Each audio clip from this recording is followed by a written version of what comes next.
State of Ohio versus Isaiah Buchanan.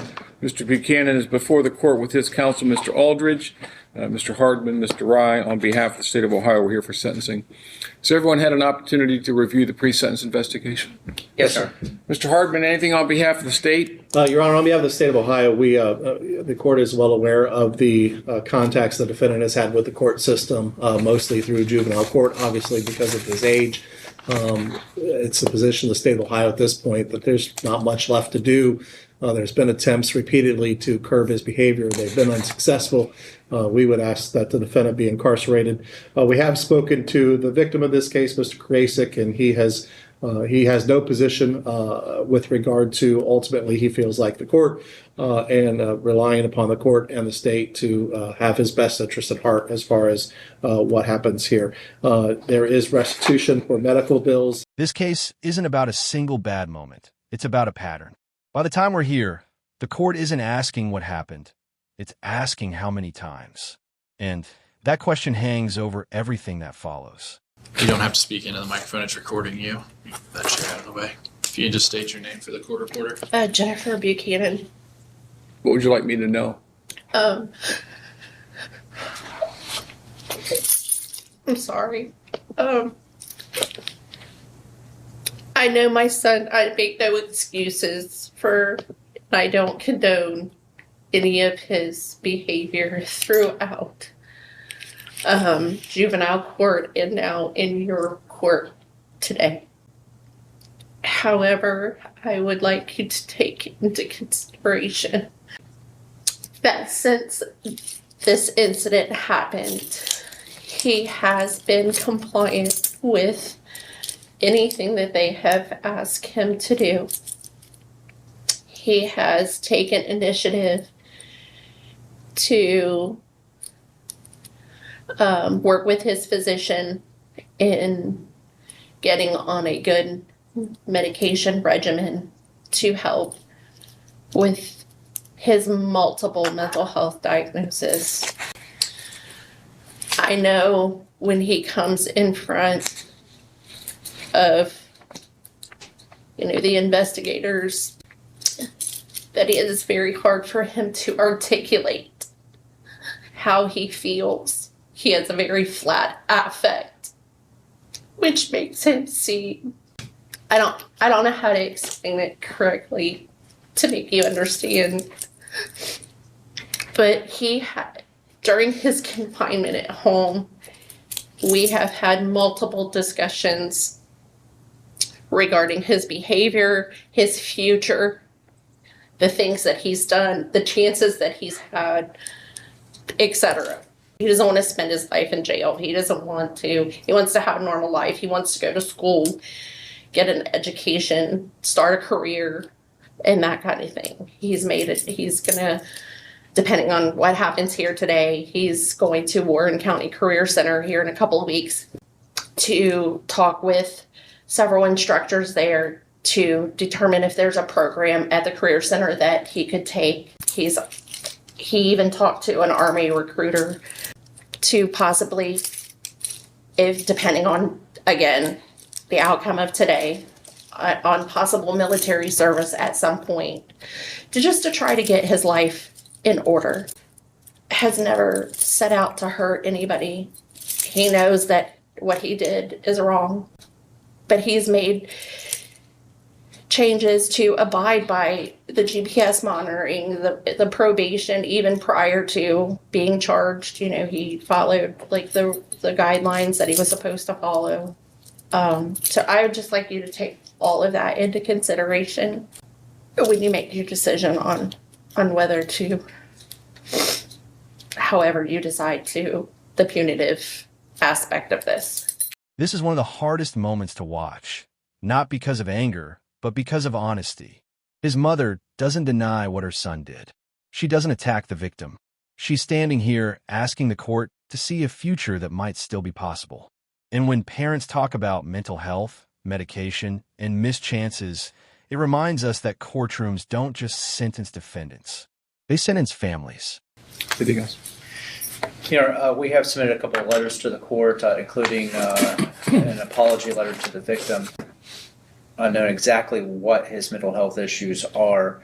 I think he does have some significant mental health issues that have affected not only this incident, but obviously his prior record over in juvenile court.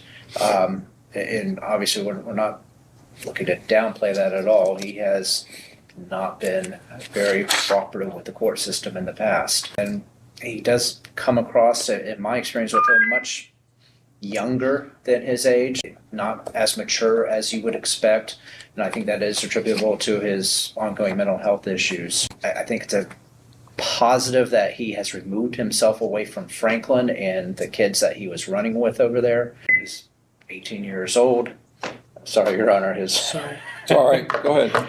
He's 18 years old, and obviously this is his first time here over in common pleas court.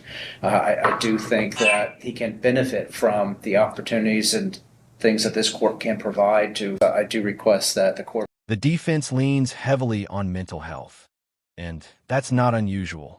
But here's the tension. Mental health explains behavior. It doesn't excuse violence. Courts walk a thin line between compassion and public safety, and that line is about to snap. I didn't get an email, but I didn't either. I believe he did test positive for marijuana this morning, or that's what they told him at least. Again, I don't know what the level was, but Well, they wouldn't know the level until they send it out for confirmation. All right. Anything else? nothing else, Your Honor. Mr. Buchanan, is there anything you'd like to say before I sentence you? Yes, I would like to say that I am very remorseful for everything that's happened, and I got onto some new medicine to start taking. For what? My anger, my ADHD, and just to help stabilize myself. You don't take medicine for your anger. What's the medication prescribed for? What's the diagnosis that it's prescribed for? I'm not sure my exact diagnosis, sir. Yes, ma'am.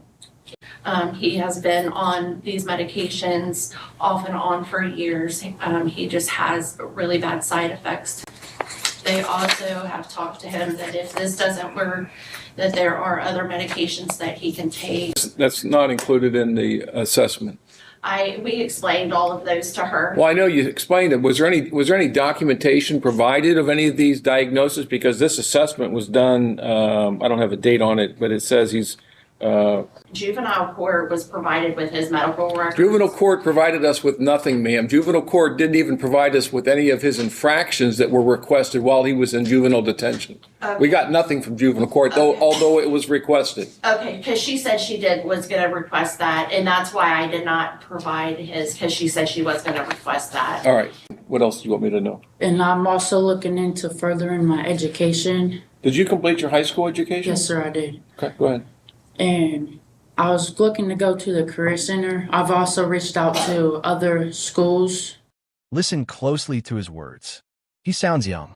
He sounds unsure. But remorse alone doesn't erase a record, especially when the record keeps repeating itself. Judges don't just hear apologies. They measure credibility. And also, like my mom mentioned, I contacted a Army recruiter. I'd like to go and talk to them and see if maybe I could get into that. And any type of programs or anything that you sentence me to, I'm going to work them. I'm going to do everything as you say. And I just apologize and I'm sorry. And I would ask for another chance, please. How many chances do we have to give you before you kill somebody? I'm looking at your record, 2018. That means you would have been about what? 14? 13? 12. You're 19 now? Yes, sir. 7 years ago, you would have been 12 years old. You got your first conviction for assault. Who did you assault when you were 12? It was a mutual fight at school. 2019, assault. Who did you assault then? It was also a thing at school. 2021, violation of a court order. 2021, failure to comply with the order of a police officer, felony of the 3rd degree. This is the moment everything changes. When the judge asks, how many chances before you kill somebody? That's not anger. That's fear. Fear that the system keeps releasing someone who keeps escalating. Juvenile court gave chances. Probation gave chances. Warnings gave chances. And none of them stopped the violence. 2021, violation of a court order. 2021, violation of a court order. 2022, violation of a court order. Yes, sir. 2023, aggravated menacing. 2024, criminal mischief, criminal damaging. 2024, criminal mischief. Yes, sir. You have 3 offenses of violence on your record right now. This is 4. This is your 4th offense of violence. And I understand that, and I'm looking to better myself. I don't want to live how I did in the past. And I'm sorry.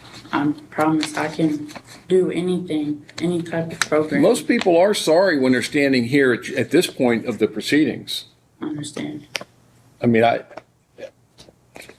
right, the court's considered the statements made here today, the pre-sentence investigation. The court has reviewed the letters that have been submitted by the defendant, the purposes and the principles of sentencing, the relevant seriousness and recidivism factors. Mr. Buchanan, I have serious concerns for you. And for some reason, and I understand this flat effect that you may present yourself with, but I think this goes much deeper than this. You can't blame violence on just the mental health conditions that you have described here today. That's not the cause of you hurting somebody seriously. I'm sorry? I said, yes, sir. Okay. I don't need you to respond. I mean, if you have something else to say, I'll give you an opportunity. So you need to say it now, because once I get started, I don't want to be interrupted. I'm sorry. Go ahead. Is there something else you want me to know? 3 to 4.5 years isn't about revenge. It's about deterrence, protection, and finally saying, this stops here. The judge makes it clear, violence cannot hide behind diagnoses forever. You're also subject to a mandatory period of post-release control, which means upon your release from prison, the adult parole authority will supervise you for a minimum term of 18 months up to 3 years. If you violate that supervision, you can be returned to prison for up to 1/2 of this court's original minimum term sentence. If your violation is that you commit another felony, you can be returned to prison for 1 year, or the period that you have left on PRC, whichever is longer. That time would run consecutive to any additional prison time that you get sentenced to. It is possible for you to earn good time credit against your minimum term sentence of 5 to 15%. For good behavior, the court has a right to deny your good time credit. A hearing would be held to make that determination. Regardless of whether you receive good time credit, you will be released when you finish your minimum term unless the Department of Corrections determines that you must remain in prison for bad conduct. The court is not involved in that decision. But then something unexpected happens. Hope. Conditional hope. 6 months. Follow the rules. Prove you can change. This isn't a door slammed shut. It's a door barely cracked open. And whether it opens depends entirely on the defendant. The conditions, and what I'm looking at, is that you've complied with all the terms and conditions of your confinement, which means you follow the rules. You show me that you can follow the rules.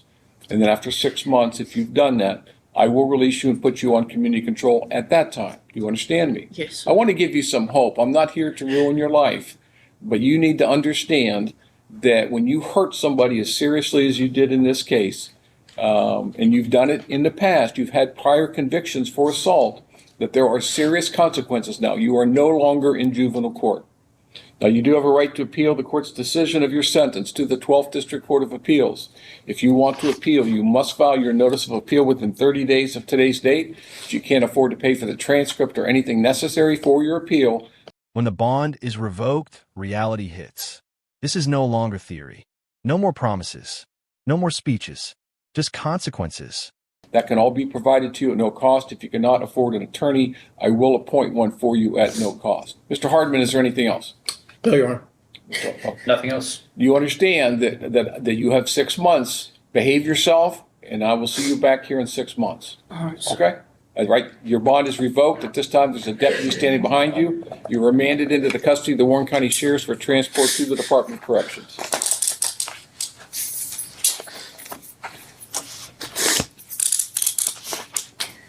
Your Honor, can Yes, I sir. also say one more thing? I'm sorry? Can I say one more thing? Yes, sir. I'm not trying to act like I'm not remorseful for his situation. I don't want you to think that I'm trying to say my diagnoses are why I did this. I'm very remorseful, and like I said, I'm more willing to do anything.